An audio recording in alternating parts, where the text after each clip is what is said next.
Select the Type tool and type your text.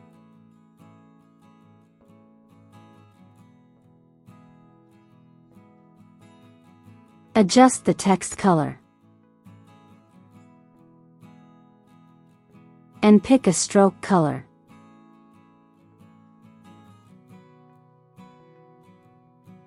I use a stroke weight of 5 pixels. Use the selection tool to resize the text. Place the text in the center of the canvas.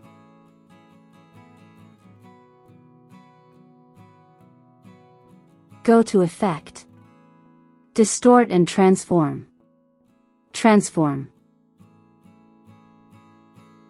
Make the horizontal and vertical scale 95%. Make the angle 5 degrees.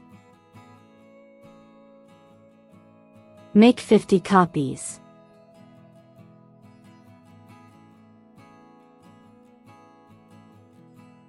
You can edit the text without losing the spiral effect.